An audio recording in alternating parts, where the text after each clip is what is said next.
परिवार के साथ अक्षरधाम मंदिर में किए दर्शन। भारतीय परिधान ने जीता लोगों का दिल। आज की नीतियां तय करेंगे 1000 साल का भविष्य, 17वें लोक सेवा दिवस पर बोले प्रधानमंत्री। अमेरिका में राहुल गांधी ने मतदान प्रक्रिया पर खड़े किए सवाल, कहा चुनाव आयोग ने समझौता कर लिया।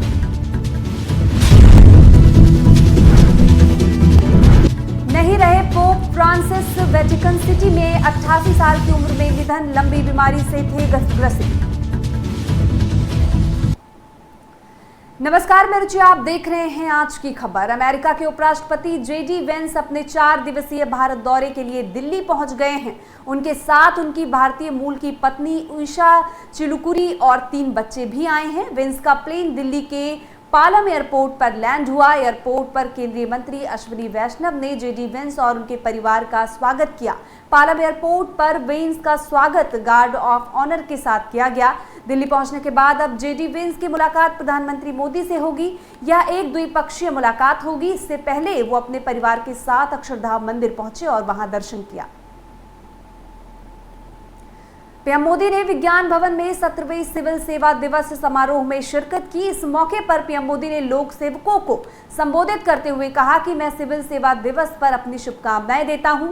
इस वर्ष का सिविल सेवा दिवस कई कारणों से बहुत खास है। इस वर्ष हम अपने संविधान की 75वीं वर्षगांठ मना रहे हैं। ये सरदार वल्लभ भाई पटेल की 150वीं जयंती का भी वर्ष है। एक ऐसा सिविल सेवक जो राष्ट्र की सेवा को अपना सर्वोच्च कर्तव्य मानता हो, जो लोकतांत्रिक तरीके से प्रशासन चलाता है और ईमानदारी, अनुशासन और समर्पण से भरा हुआ है, जो राष्ट्र के लक्ष्यों के लिए दिन रात काम करता है। पिछले 10-11 साल की देश की जो सफलताएं रही है, उन्होंने विकसित भारत की नींव को बहुत मजबूत किया है। आज देश इस मजबूत नींव पर विकसित भारत की भव्य इमारत का निर्माण शुरू कर रहा है। लेकिन निर्माण की इस प्रक्रिया में हमारे सामने चुनौतियां कम नहीं है। भारत अब दुनिया का सबसे अधिक जनसंख्या वाला देश बन चुका है। ऐसे में बेसिक सुविधाओं की सैचुरेशन हमारे लिए प्राथमिकता होनी चाहिए। आपको लास्ट माइल डिलीवरी पर हमेशा बहुत ज्यादा फोकस करते रहना है। समय के साथ देशवासियों की नीड्स और एस्पिरेशंस दोनों तेजी से बदल रही है। अब सिविल सर्विस को कंटेम्पररी चैलेंजेस के हिसाब से खुद को एडेप्ट करना होगा, तभी वो रिलेवेंट बनी रह सकती है। हमें खुद के लिए नई नई कसौटियां भी नित्य बनाते रहना होगा और हर कसौटी को पार करते रहना होगा। और सफलता की सबसे बड़ी कुंजी यही है कि खुद को चुनौती देते रहो। कल किया था वो संतोष के लिए नहीं था, कल जो पाया था वो चुनौती का कारण बनना चाहिए, ताकि कल मैं उससे ज्यादा कर। लोकसभा में विपक्ष के नेता और कांग्रेस सांसद राहुल गांधी ने एक बार फिर चुनावी प्रक्रिया पर सवाल खड़े किए हैं। उन्होंने अमेरिका की धरती से कहा कि ये बिल्कुल स्पष्ट है कि चुनाव आयोग ने समझौता कर लिया है और सिस्टम में कुछ गड़बड़ है। ब्राउन यूनिवर्सिटी में संबोधन के दौरान राहुल ने कहा कि मैंने कई बार कहा है, महाराष्ट्र विधानसभा चुनाव में महाराष्ट्र में वयस्कों की संख्या से ज्यादा लोगों ने मतदान किया है।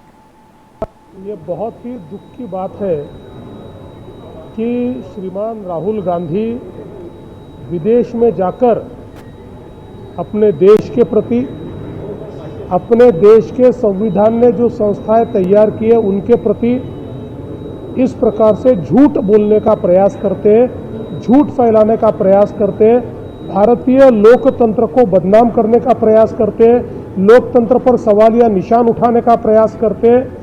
ये बहुत ही निंदनीय इस प्रकार से उनका काम चल रहा है। बार बार चुनाव हारने के बाद उनके ऊपर जो परिणाम हुआ है उसके चलते मुझे लगता है कि इस प्रकार की हरकतें वो कर रहे हैं। कोई भी देशभक्त इस प्रकार से अपने देश को विदेश में जाके बदनाम नहीं करता। राहुल गांधी जिस प्रकार का बर्ताव कर रहे हैं, उनके चरित्र पर एक सवालिया निशान इसके कारण खड़ा हुआ है। करेंगे संविधान पर विदेश जाकर करेंगे संवैधानिक संस्थाओं का अपमान, यही राहुल गांधी की बन चुकी है पहचान। विदेशी धरती पर जाकर कभी बोलना कि भारत में लोकतंत्र समाप्त हो गया।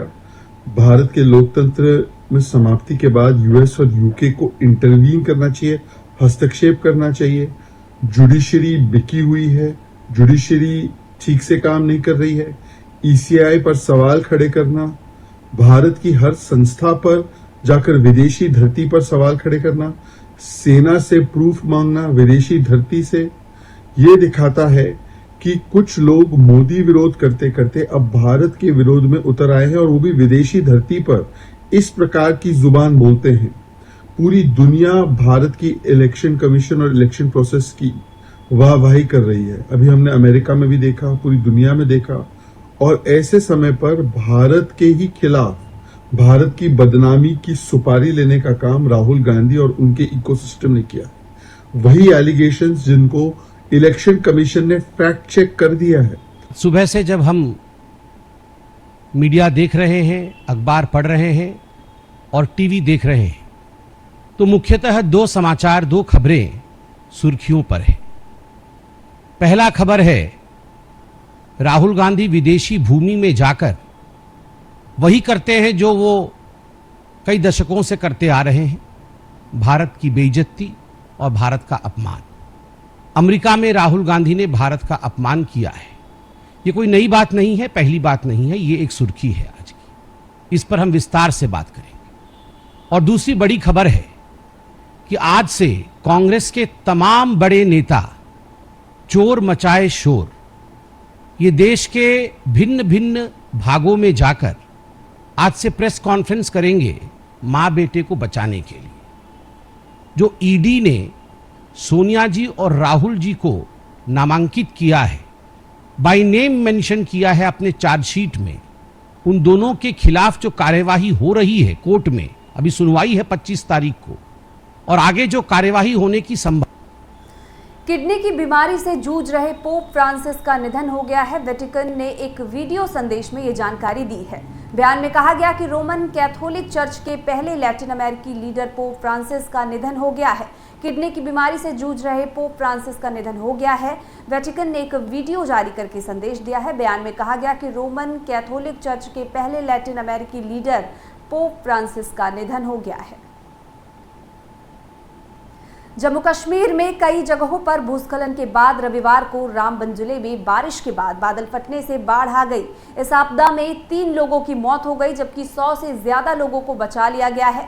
वहीं बाढ़ के कारण 100 से ज्यादा घर क्षतिग्रस्त हो गए हैं। रामबन जिले में भारी बारिश से सबसे ज्यादा धर्मकुंड गांव प्रभावित हुआ। हालात को देखते हुए जिले के सभी स्कूल कॉलेजों को आज बंद रखने का आदेश है। बता दें कि भूस्खलन प्रभावित क्षेत्र का दौरा भी किया गया। फिलहाल मैं लोगों को ये यकीन दिलाना चाहता हूं कि किसी चीज की अभी कमी नहीं है। होर्डिंग की कोई जरूरत नहीं है, ना यहाँ पे किसी को ब्लैक मार्केटिंग करनी चाहिए। हुकूमत को, अफसरों को वाज़िया हिदायत दी गई है कि जहाँ पे भी ब्लैक मार्केटिंग हो, जहाँ पे भी अननेसेसरी जो है कीमतें बढ़ाई जा रही हैं, वहाँ सख्त पाबंदी, जो सख्त कार्रवाई की जानी चाहिए। इसमें पुलिस को शामिल करके उनके खिलाफ केस की जानी चाहिए और अगर कहीं पे गिरफ्तारी जरूरी पड़े तो उनको गिरफ्तार करना चाहिए।